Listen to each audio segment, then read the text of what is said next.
Hello, Assalamu alaikum. Welcome to the first chapter of biology, which is Introduction to Biology.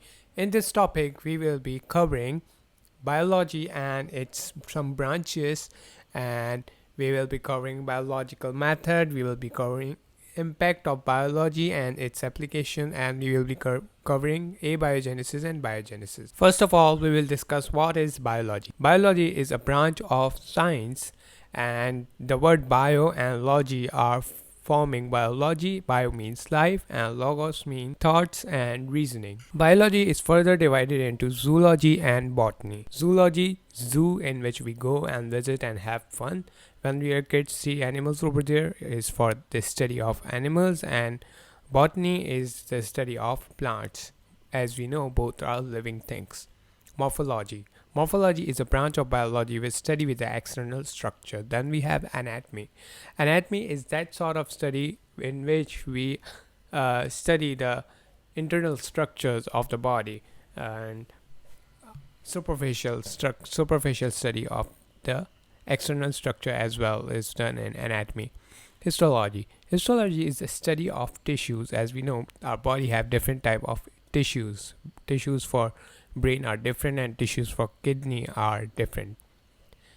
And then we have cytology. Cytology is the study of cells. We know cell is a complex structure which is a basic unit of our body, and it has a specific study, and it is microscopic. And just like tissues of different organ are different, in the similar way cells of different organs are different.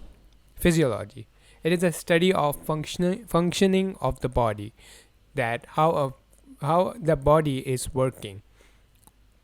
If it is moving, then how it is moving. What is the physiology? What is the functioning going through to occur movement in your arm? Ecology. Ecology is the study of relationship of organisms with the environment. Embryology. Embryology is the study in which we the study including the embryo, which is the fetus. And what is let's explain in the simpler words. The period of reproduction of 9 months in a female individual is known as the study of that phase is known as embryology.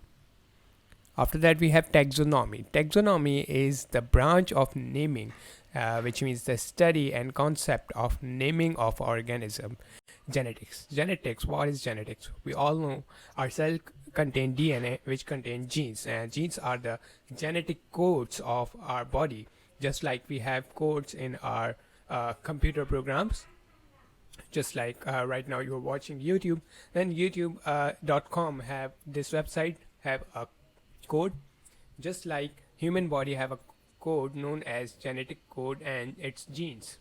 Now this genetic code transfer character from parents to the individual or to the son, from parents to son or parents to daughter. Okay, so this is what genetics means. Paleontology. Paleontology is the study of fossils of, as we know, it's biology. Then the fossils has to be of living things, just like plants and animals. Biochemistry. Study of chemicals in a living organism. Microbiology. Microorganisms are studied in microscope, and their study is known as microbiology. Biometry. The study of measurements of organism. Any sort of measurement in a living body is known as dealt in the biometry, which is a branch of biology.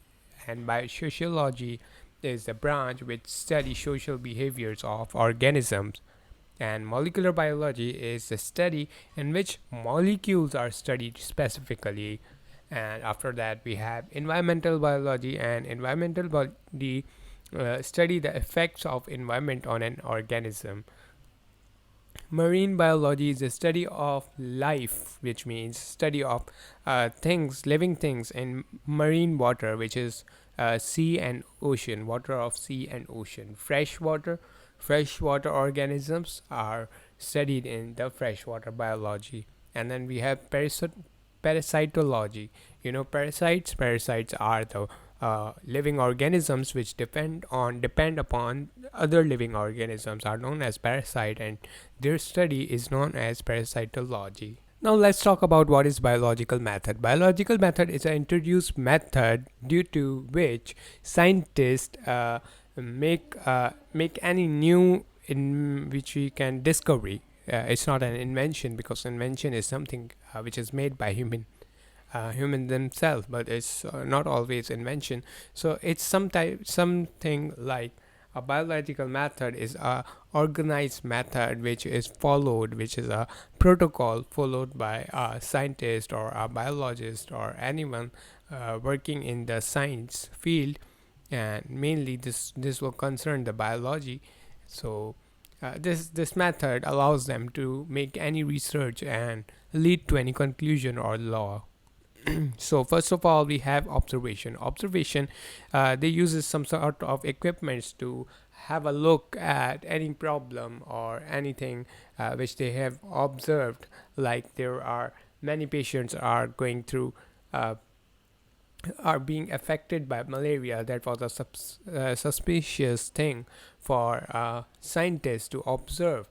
Now he observed that some of the patients are having high fever and some of the patients are having a little less, and whatever. So whatever his observation was, so this is how someone observed the area where research has to be done. Hypothesis: the scientists give a smart guess, and which is very relatable, which can be relatable, and which can be very non-relatable as well, because sometimes scientists think very differently, which a normal individual may never think about. So hypothesis, well, that's not what we are discussing over here. We are just explaining what is hypothesis.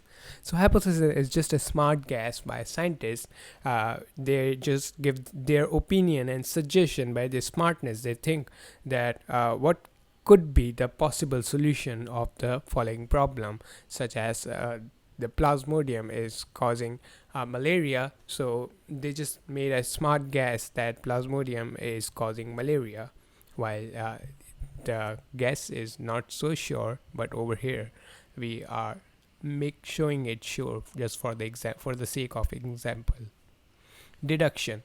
In deduction, we have inductive reasoning and deductive reasoning. Inductive reasoning is the reasoning which we are adding, and deductive reasoning is the reasons which we are deducting. Like in a hypothesis, scientists have made an hypothesis. Now, while experimenting or while thinking more over it and reading previous research, he got that some things which are not going to be valid after that, so he will deduct them, and things which are going to be useful for him from past researches, he will do the inductive reasoning for those facts. Then the hypothesis is tested by experiment, and then at the end we give a conclusion in which the research is going to be in the form of theory or in the form of law. It is going to be published in front of the public or for the whole world. So it is termed. We are very common to be using the term that theoretically it is possible and practically it is not possible. Immunization. What is immunization? Now we are studying the topic impact of biology and its applications. That how the biology is promoting the human welfare. So there is something known as immunization, which means that a person is cured from a disease or is prevented from a disease, and with the help of vaccines. This is possible only with the help of vaccines. So immunization is being provided by vaccines is a good example of the of one of the applications of biology. After that, we have antibiotics. Antibiotics inhibit the growth of microorganisms. And after that, we have another application which is radioactive rays. And radioactive rays are used to form X-rays, which are very useful to see fractures and many sort of other things. And diagnosis, it has made diagnosis very easy. Radiotherapy are a method of uh, killing cancerous cells or tumors which are small. Chemotherapy is also another form of killing cancerous cells, another method of killing cancerous cells, but in which we use chemicals. Hydroponics is a system of growing plants used by farmers, and this is one of the advanced method of farming. Genetic engineer, which is available due to biology, advancement in biology. Genetic engineering, the most interesting topic.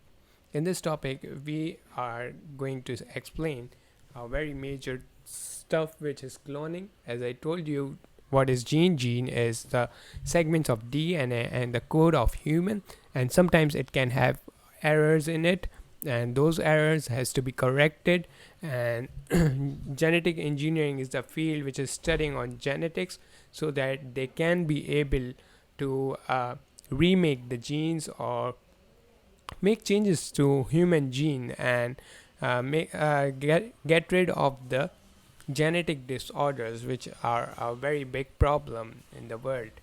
And you cannot stop any genetic disorder yet, but thanks to genetic engineering there are a lot of advancement done in this field, and now there are many diseases which are possible to be treated with genetic engineering, but yet it's very expensive.